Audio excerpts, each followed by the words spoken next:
Que la presse est prête. Vous voyez la plaque derrière? Oui, c'est trop loin.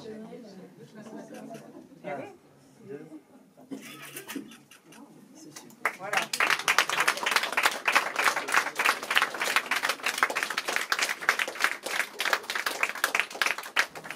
Nous allons vivre un moment très intense et vraiment très important concernant Monsieur Francis Choix, parce que vous le savez, moi je ne l'appelais pas Francis, je disais Monsieur Choix. Et bien sûr, je ne peux pas être dans son esprit et dans sa tête, mais j'ai essayé d'imaginer qu'est-ce qu'il aurait dit aujourd'hui. Là, c'est un peu sans aucune prétention. Je pense qu'aujourd'hui, il aurait dit 3 choses. Il aurait dit: je suis fier du centre hospitalier sud-francilien qui a obtenu cette année une certification sans condition, sans réserve, et M. Choix aurait félicité l'ensemble des équipes pour cette belle certification et il en serait très fier. Je pense que la deuxième chose qu'il aurait peut-être évoquée, c'est tout ce qui concerne la recherche, parce que vous savez, il nous a beaucoup aidé sur l'universitarisation. Et il se trouve que nous avons répondu avec le Génopole à un appel à projet et que nous avons gagné cet appel à projet, et je pense en effet qu'il ferait état de ce succès qui est assez extraordinaire, puisque je crois qu'on est 7 au niveau national à avoir obtenu ce projet. Ensuite, il aurait évoqué la visite de Madame Brigitte Macron, puisqu'il était très respectueux des institutions, qui est venue inaugurer notre unité d'accueil pour la protection et de l'enfance en danger. Et il aurait été fier que le CHSF, encore une fois, ait répondu aux besoins du territoire sur cette enfance en danger. Et lui qui suit l'actualité, voilà, il nous aurait expliqué tous les problèmes actuels qu'il y a dans les familles, etc. Et donc il aurait au moins évoqué ces 3 sujets. Donc c'est une belle introduction pour dire combien M. Choix, depuis l'ouverture de l'hôpital, parce qu'il a toujours été présent, en fait, il est devenu président en 2013. Et en 2013, cher Claude Pougès, c'était un peu sportif, en 2013. Voilà, donc, M. Choix nous a aidés à discuter, certes avec les tutelles, mais surtout discuter avec les représentants du personnel. Et il savait faire ça très bien, et il nous a aidés à nous lancer dans cette épreuve qui a été le plan de retour à l'équilibre financier, et il a été d'un appui extraordinaire. Ensuite, 2013, c'est juste avant 2014. Et qu'est-ce qui s'est passé en 2014? Il a beaucoup combattu pour cela, il s'est beaucoup battu pour que le CHSF redevienne propriétaire de ces bâtiments. Et c'est lui, avec l'aide de M. Valls, qui nous a permis de rompre ce bail amphithéotique, où on devait payer un loyer, souvenez-vous, 50 millions d'euros tous les ans, on devait payer un loyer pour occuper ces locaux dont on ne pouvait même pas changer les néons sans demander l'autorisation à Eiffage. Donc ça aussi, ça a été un point fort de notre président. Bien sûr, il a aussi fortement travaillé pour qu'on réduise notre endettement. Vous savez, il y a eu une procédure qui fait que on a eu une restauration des marges. Il a beaucoup milité pour qu'on ait un peu plus d'aisance financière. Et sur ce sujet aussi, il a été incontournable. Et puis, Dr Cauduel, il y a quelque chose qui lui tenait à cœur, vous le savez, c'est l'universitarisation. Voilà.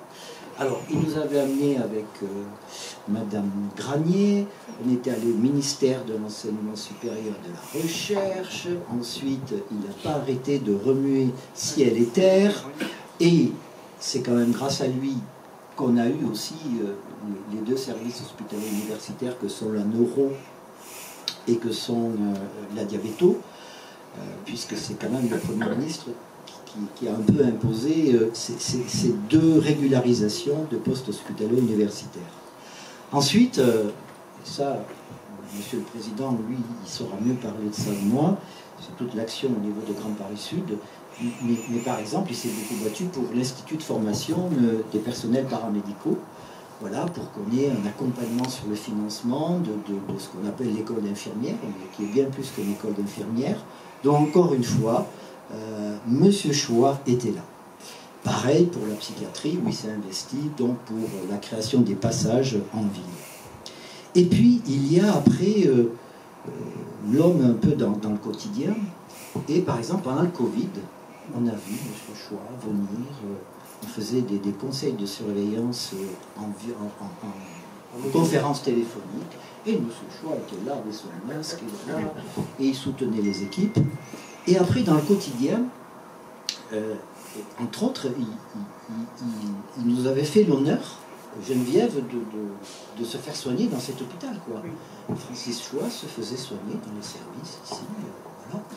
Et je me souviens, en 2019, il était venu se faire soigner, et puis il nous avait dit ah mais l'accueil en bas, ça va pas, c'est pas beau, il n'y a que de béton, il faut mettre de la verdure, et les gens ils fument, et voilà. Et c'est comme ça qu'on a essayé un peu aussi de rénover l'accueil.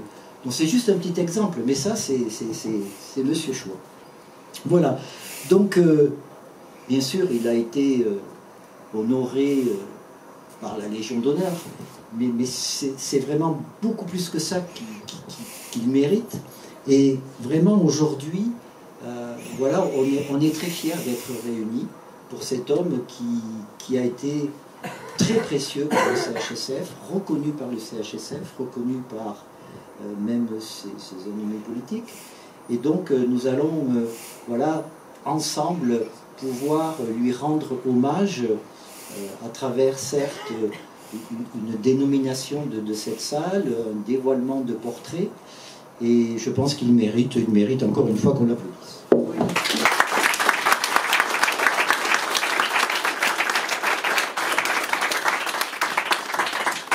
Le CAE, que Francis a bien connu, cher docteur, cher Claude Fougès.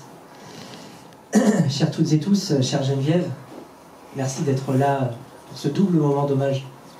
Aujourd'hui, c'est la première fois, je crois, que tu découvres cette salle du conseil de surveillance où Francis a passé... Alors, je reste très loin et normalement personne après parle dans ce micro, donc ça va aller. C'est pas le Covid, rassurez-vous, c'est une fin de grippe, normalement plus contagieuse. Donc c'est forcément beaucoup d'émotions pour moi, vous vous en doutez, de rendre cet hommage. On était il y a à peine quelques dizaines de minutes à Évry-Courcouronnes pour un autre hommage, puisque et vous étiez un certain nombre au mois de septembre à être présents au bel hommage que l'on a rendu à Francis sur la très belle place des droits de l'homme et du citoyen, hautement symbolique de la ville. Donc merci à vous d'avoir fait ce déplacement déjà au mois de septembre.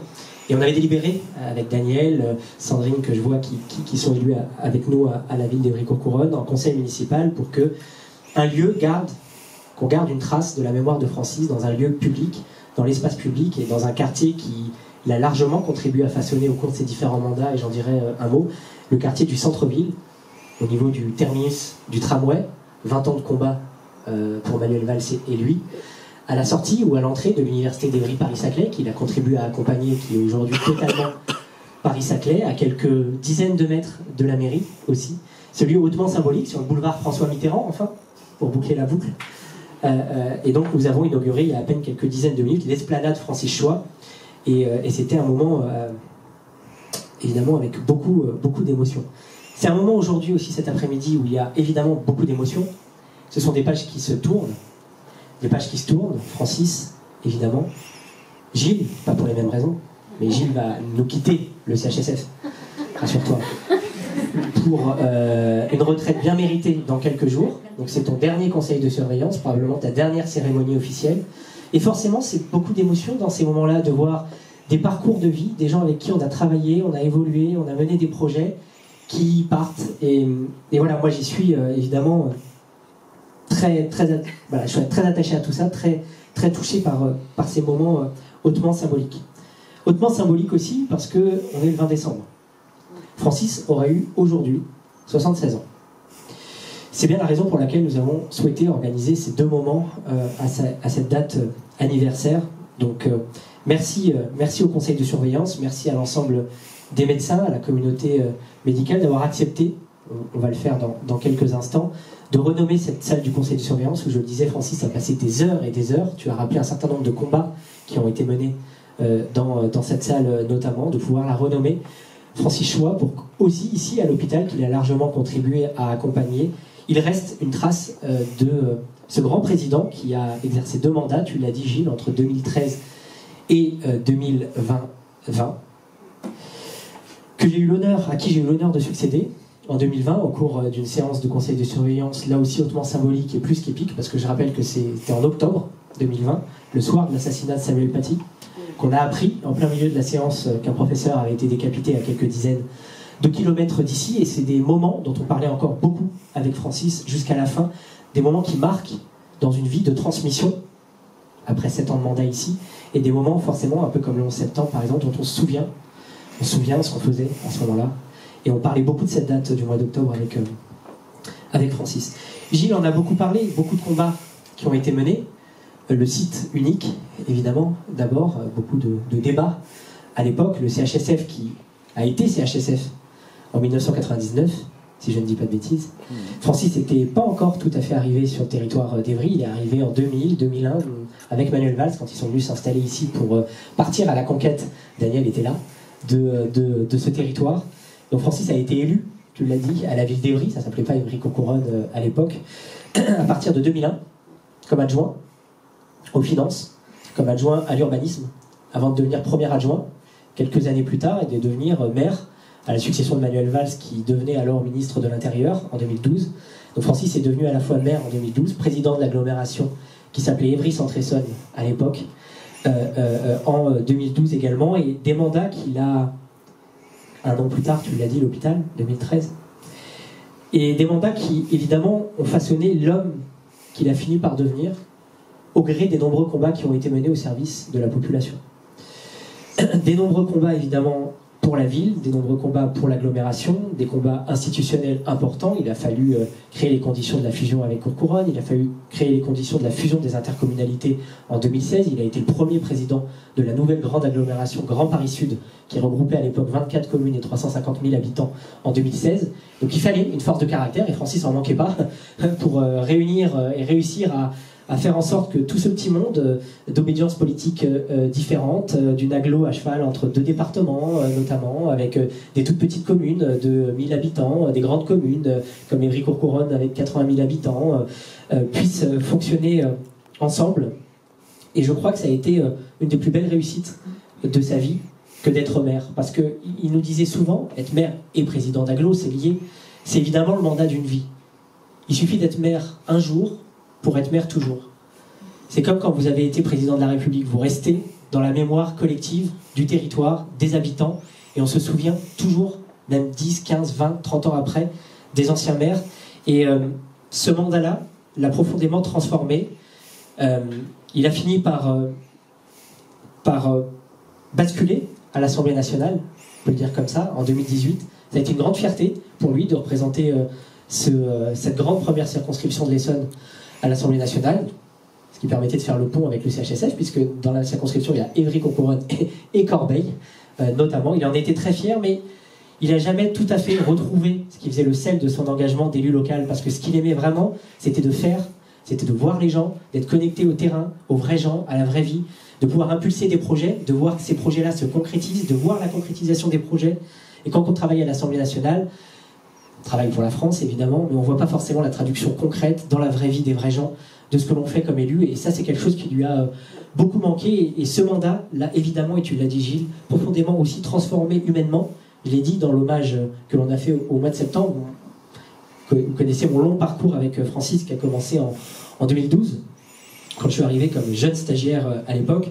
Et le Francis que j'ai connu en 2012 était plus le Francis que je connaissais en 2018 quand il est devenu député, et c'était plus le Francis qu'on a tous connu jusqu'au bout en 2024, parce que ces mandats-là transforment un homme. Moi au début il me faisait peur, Francis. Non mais vraiment, sincèrement, je pense qu'on est nombreux ici, par sa stature, sa carrure, sa voix rauque, son caractère, très affirmé. Il me faisait peur, moi j'étais comme ça. Et puis forcément, au fil du temps, au gré des combats qu'on a menés ensemble, c'est devenu évidemment un patron, évidemment un ami, sous quelques aspects, et vous êtes un certain nombre à le savoir, peut-être un père aussi, pas qu'en politique, un modèle. Et si je suis là aujourd'hui, moi c'est évidemment grâce à Francis à 100%. Et donc c'est forcément des moments hyper émouvants pour nous toutes et tous. Je ne vais pas forcément retracer tout ce qui a été fait pour cet hôpital, mais on l'a dit, l'hôpital Sud-Francilien en 99, première pierre, c'est ici, avec Roselyne Bachelot qui était à l'époque ministre de la Santé, il y en a eu beaucoup depuis, hein. Voilà, surtout ces dernières années. En 2007, 5 ans plus tard, l'inauguration, finalement le calendrier a été tenu, 2012, de l'inauguration de ce site unique. Et donc sa présidence, puisque Manuel Valls a occupé un mandat assez court, sa présidence en 2013, et de gros combats qu'il a fallu mener, tu l'as dit Gilles. Le combat évidemment pour sortir du partenariat public-privé, le contexte dramatique dans lequel cet hôpital a été bâti, ce qui devait être une innovation est devenu un fardeau. Très très vite pour cet hôpital, il a fallu en sortir, mener des combats politiques. Et c'est peut-être à ça que servent les présidents de conseil de surveillance.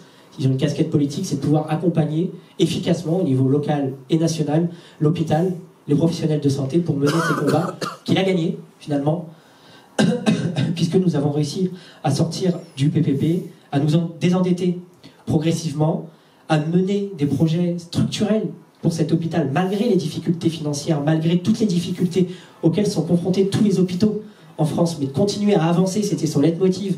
Et on en parle souvent avec Geneviève, de se dire que malgré toutes les difficultés du monde auxquelles on fait face, malgré toutes les incertitudes, malgré toutes les raisons qui pourraient nous faire pleurer le matin en se levant et en se couchant le soir, parce qu'on a l'impression qu'on ne pourra pas régler tous les problèmes, il y avait cette volonté farouche de Francis de toujours continuer à regarder devant, de toujours tenir la barre malgré les tempêtes, de toujours avoir une solution, une idée qui nous permette de malgré tout ça continuer à avancer. Et c'est ce qu'il a mis en place aussi pour cet hôpital. Quand on a inauguré ensemble, il en était très fier, le nouvel institut de formation pour les professionnels du paramédical à Évry. Rue Pierrefontaine. Alors on est limite, hein, mais on est à Évry.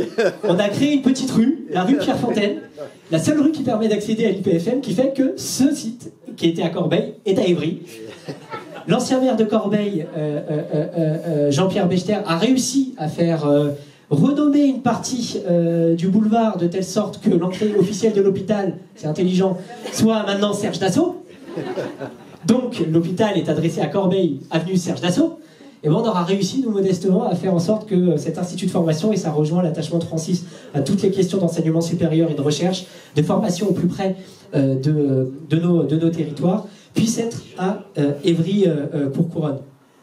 Évidemment l'accompagnement financier, évidemment l'accompagnement humain, évidemment l'accompagnement politique. On s'est battu, je crois qu'on est un des rares territoires en France aujourd'hui à accompagner financièrement un hôpital public, que ce soit en investissement. On a longtemps parlé, on a beaucoup parlé du robot chirurgical, c'est quand même pas totalement anodin. On le doit à Francis, qu'une collectivité locale finance un investissement pour un hôpital public, qu'on finance aussi des postes de PUPH, que l'on puisse apporter des financements pour pouvoir garantir ces postes, pouvoir universitariser progressivement les services de cet hôpital. Il y tenait, on en a fait des rendez-vous, des réunions, Gilles, docteur Granier, à l'époque, dans les ministères avec Francis, pour essayer de gratter ici des postes, ici un petit peu d'argent. On en a fait des réunions, mais on lui doit cet engagement du territoire au service de l'hôpital.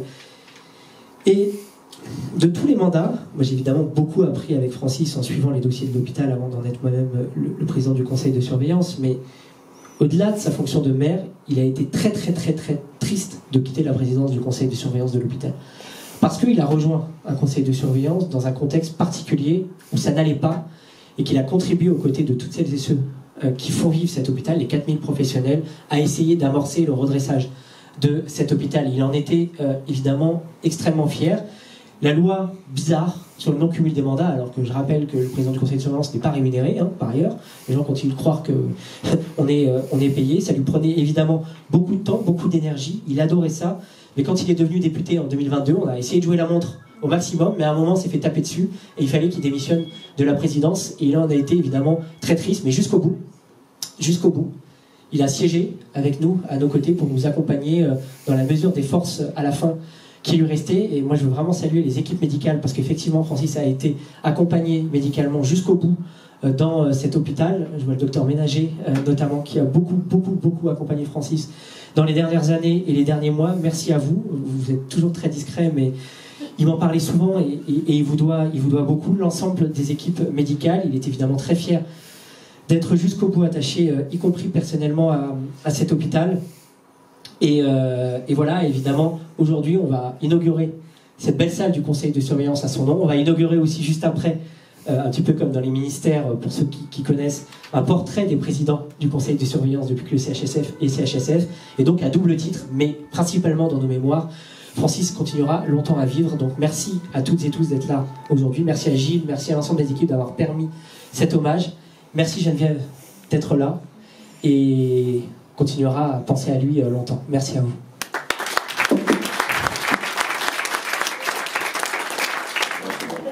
Attends. C'est Lionel qui va aller avec toi. Ah bah quand vous voulez, moi je suis prêt. 1, 2, 3.